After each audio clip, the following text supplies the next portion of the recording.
Ini teori self-preservation. Apa ndak boleh, Pak? Kita punya hobi, punya kesenangan, ingin kaya, ingin kepuasan tertentu, boleh. Cuma hati-hati melampiaskannya. Self-preservation itu melestarikan dirinya sendiri. Biar hidupmu enak, hidupmu nyaman, hidupmu bahagia. Hakmu untuk makan enak, hakmu untuk tidur nyenyak, hakmu untuk seneng-seneng, ya jangan sampai kontraproduktif. Maunya seneng-seneng akhirnya susah. Kayak yang minum oplosan itu kan, maunya seneng-seneng, tapi akhirnya wallahu a'lam bishawab, innalillahi. Nah, itu kontraproduktif namanya. Ya seneng sama game ndak apa-apa, seneng sama internet ndak apa-apa, seneng sama WA ndak apa-apa, tapi penuhilah secukupnya. Dalam rangka apa? Self-preservation. Self-preservation itu melestarikan dirimu biar nggak cepat punah. Loh, yo, kalau kamu punah itu kan secara eksistensial maupun secara esensial. Kamu main game terus sekarang, ya mungkin masih hidup, tapi waktumu habis sia-sia. Temanmu sudah ngapain, kamu masih ngapain. Oke, jadi self-preservation. Jaga dirimu, lestarikan dirimu. Kalau ada yang kamu senengi, ya puaskan secukupnya. Kalau ada yang kamu takuti, ya kendalikan secukupnya, dan seterusnya. Biar kamu tetap lestari jadi manusia. Kalau enggak, ya dirimu bisa punah nanti. Kamu yang sejati enggak keluar. Yang keluar kamu yang iseng, kamu yang seneng-seneng, kamu yang bukan aslinya. Karena kamu enggak memberikan sepenuhnya. Suka lihat TV ya enggak apa-apa, ini sekedarnya saja. Jangan pulang dari kampus di depan TV sampai malam cekelani remote. Enggak pindah-pindah. Acaranya enggak enak semua, ya enggak apa-apa, ganti channel. Oke, itu enggak self-preservation namanya. Yang hidup harmonis dengan dirinya sendiri akan hidup harmonis dengan alam semesta. Kalau kamu sama dirimu sendiri nggak harmonis, ya kamu nggak mungkin harmonis dengan alam. Kamu sama dirimu sendiri nggak damai. Nggak damai itu bisa pikiran sama perbuatanmu beda. Bisa antar pikiran kamu nggak jelas antara ya dan tidak. Itu namanya nggak harmonis. Pengen mutusin apa tapi nggak bisa. Pengen A tapi yang terjadi B, itu nggak harmonis sudah. Kalau dalam dirimu sendiri perang terus, oh ya sudah, kamu nggak akan bisa harmonis dengan alam semesta. Maka harmonislah.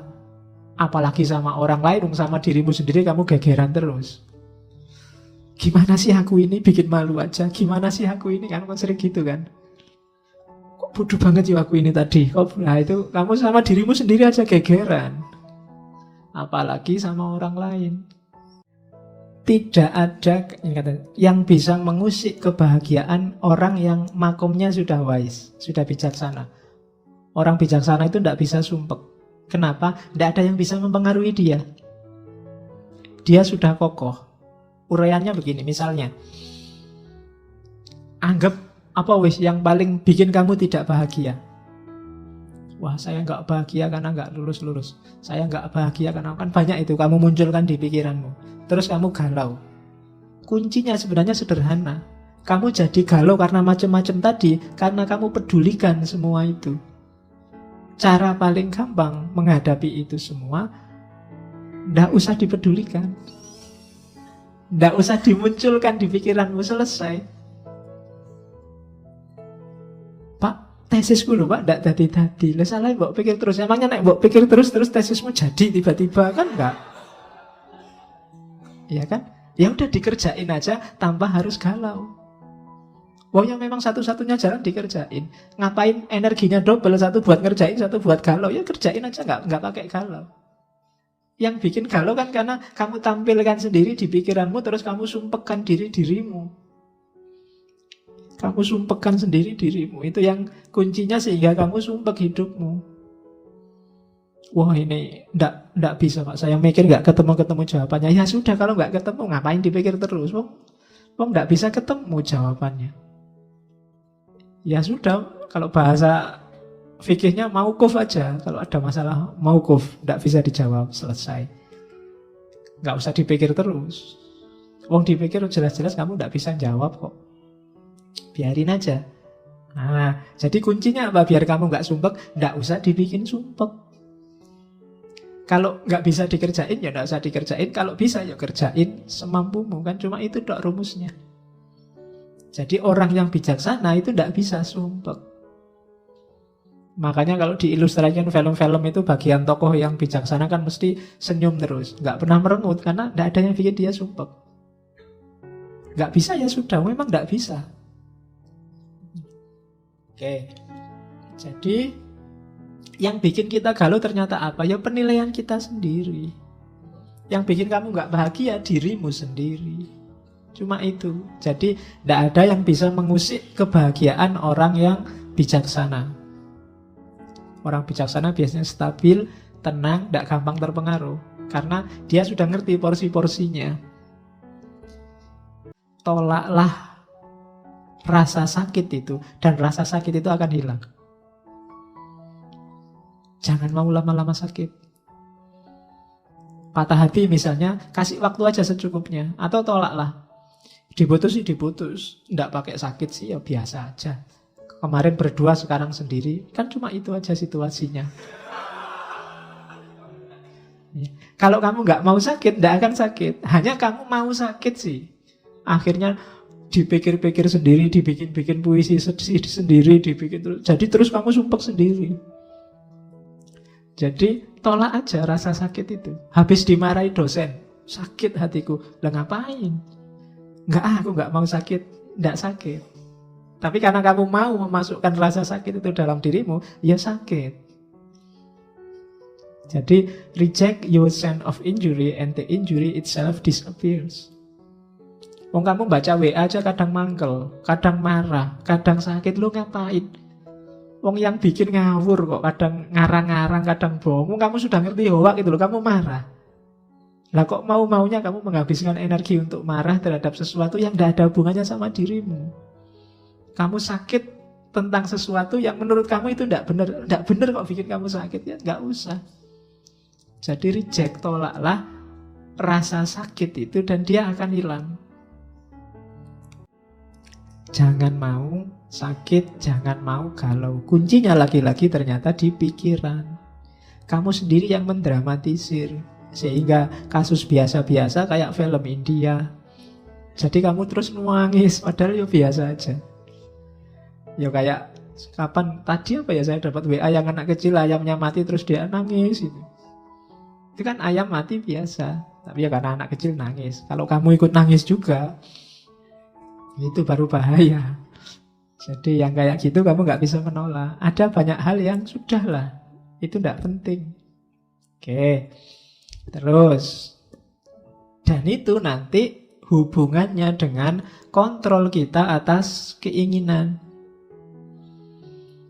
Manusia itu memang fitrahnya dia bahagia kalau keinginannya tercapai. Berarti kunci kebahagiaanmu ada di keinginan. Maka pinter-pinterlah menegaskan keinginan. Bikin keinginan, rancang keinginan yang dalam kontrolmu. Kayak tadi. Bukan sesuatu yang di luar jangkauanmu. Jadi, karena kalau kamu menginginkan sesuatu yang di luar jangkauanmu, hasilnya pasti kecewa. Jangan menginginkan sesuatu yang di luar jangkauanmu. Wong kamu sudah jelas, sekarang semester 14 sudah mau kena DO, saya cita-citanya kumlot, Pak, tercepat terbaik. Wis ora iso jelas itu. Daripada kamu stres mending sudah sing penting lulus. Ya, jadi jangan menginginkan sesuatu yang di luar jangkauanmu. Nanti lihat artis di TV kamu jatuh cinta, pokoknya aku harus dapat dia. Ya, tidak mungkin, jauh. Ya, wong artis itu, kamu siapa? Kan begitu. Nanti daripada kamu stres, tidak karuan juntrungannya loh.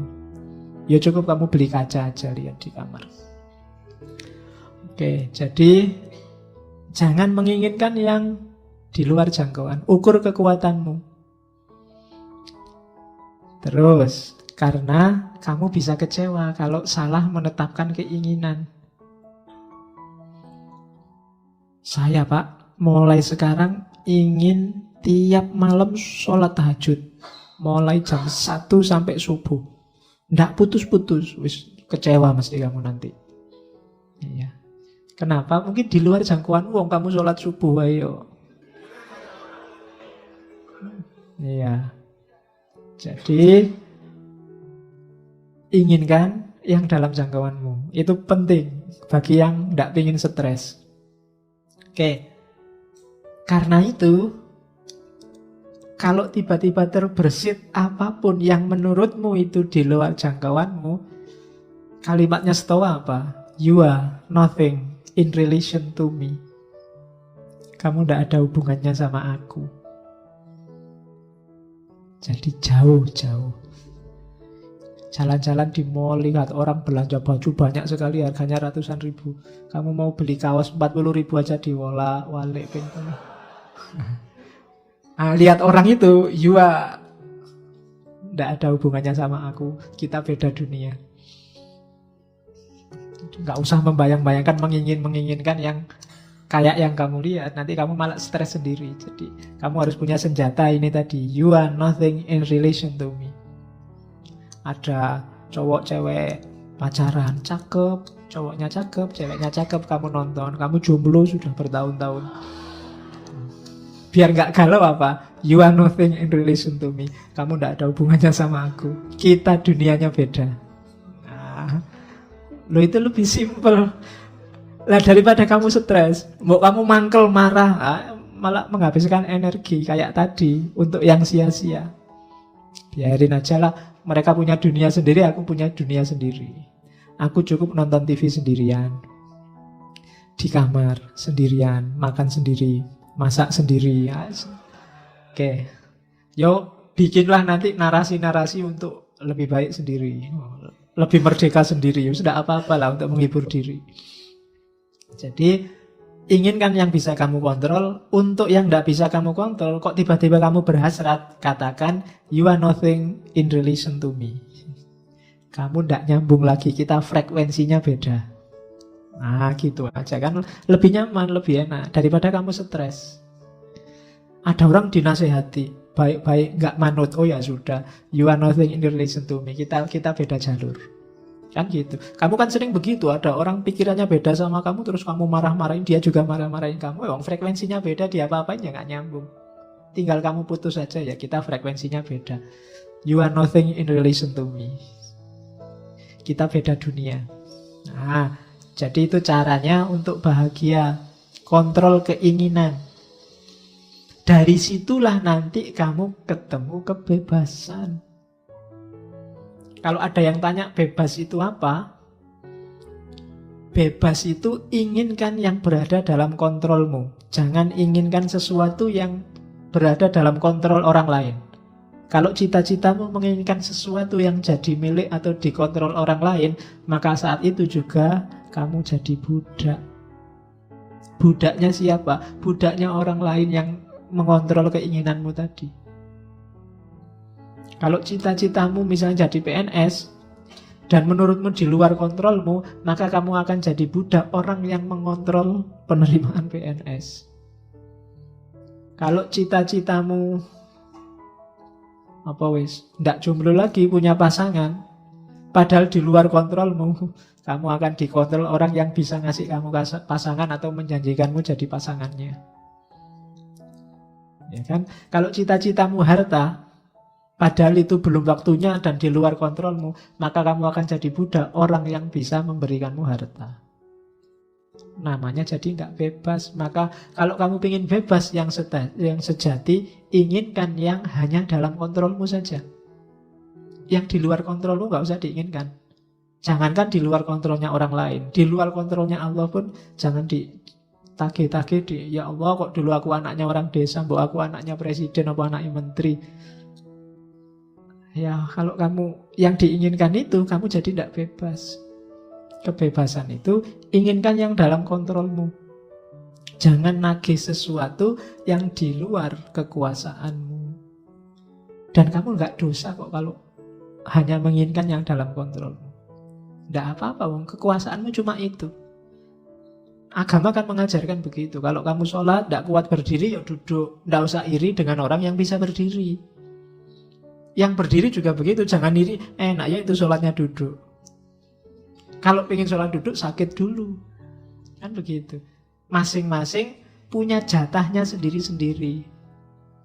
Ya mungkin jatahmu sekarang masih jomblo, yang lain jatahnya sudah punya pasangan. Itu biasa.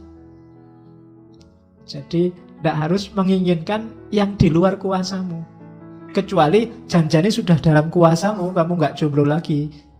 Tapi kamu milih jomblo, itu rasa dewe nanti.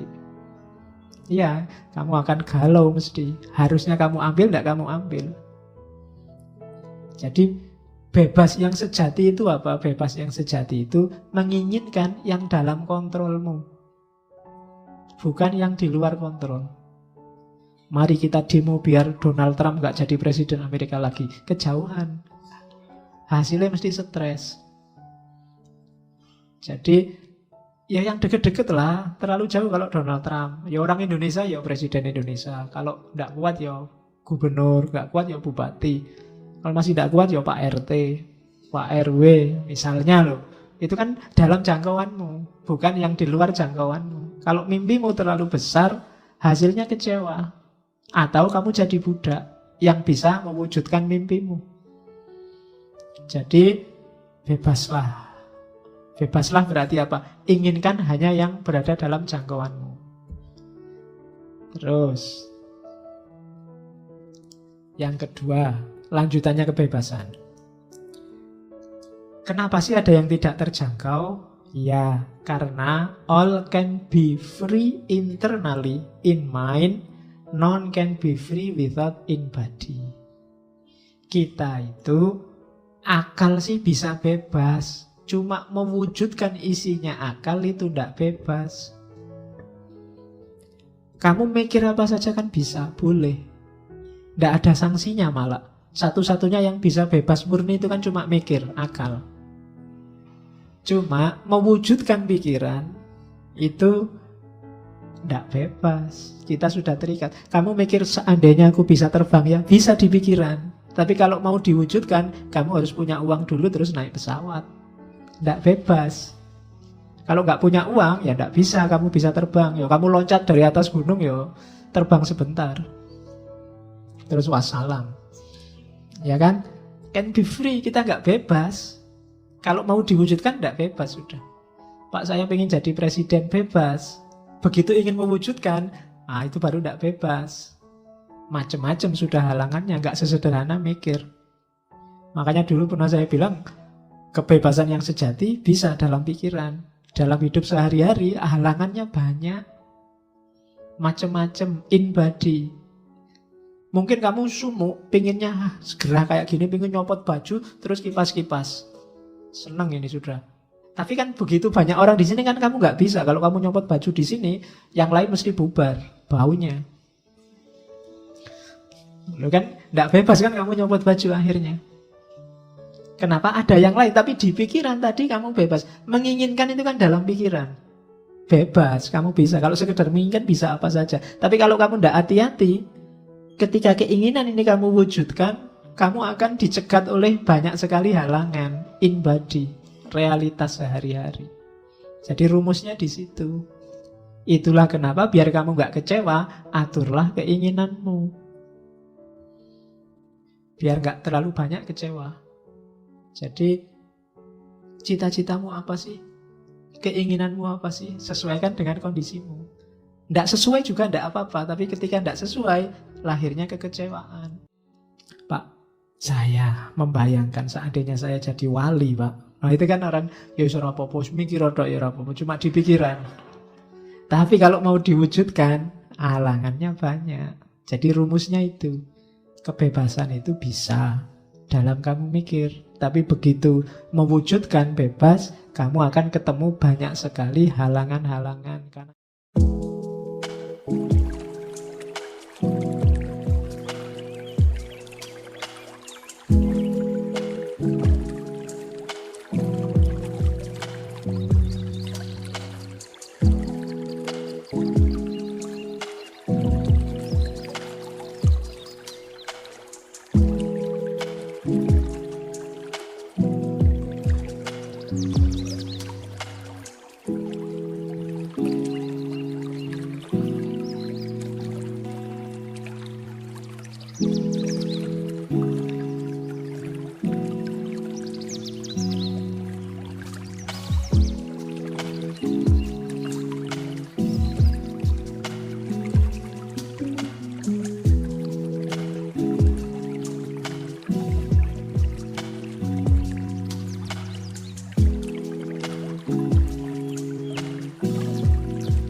Tuhan.